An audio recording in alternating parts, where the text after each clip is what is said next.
আসসালামু আলাইকুম। ২৯তম রমজান, আর মাত্র একটি রমজান আছে। ডাইল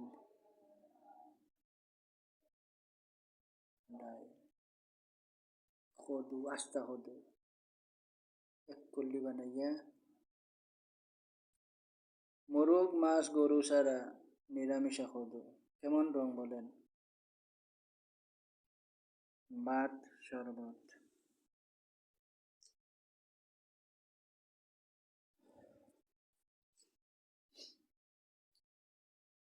আমি মিনহাজ খান। সবাই ভালো আছেন তো? আল্লাহর হুকুমে বালা। এখন মাগরিবের সময় হয়ে গেছে, ইফতারের সময়।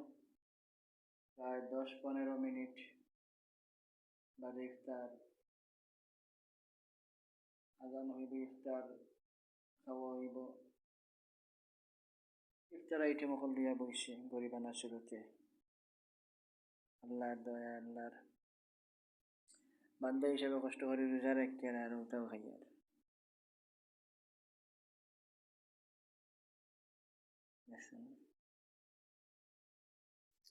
ওই দেখো আমার কোরআন তুই।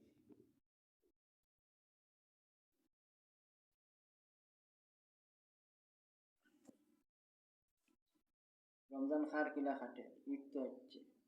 ঈদের খুশি খার কিলা করবা? আমার তো ঈদের খুশি। আম্মা নাই, আম্মা খবর পয়লা রমজানের ঈদ করতাম প্রায় 3 বছর বাদে। আসলাম মিডিল ইস্টের মাটিত, এই আম্মারে খাইছিলেন, মারা গেছেন, ইন্তেকাল ফরমাইছেন। পয়লা রমজানের ঈদ করতাম, রমজান আসতে রোজা রাখছি পয়লা 30-33 বছরের জিন্দগিতে। আর পয়লা ঈদও করতাম আম্মা ছাড়া। কত কষ্ট, মাহারা স্বজনেরা কত কষ্ট বুঝে। হয়ে যায় দিশেহারা মাহারা সন্তানেরা হয়ে যায় দিশেহারা। আসলে আম্মা থাকতে খানা পিনা, চলাফেরা, অভাব অনটন বুঝতাম না, এখন নিজে বুঝি, অনুভব করি, অনুশোচনা করি।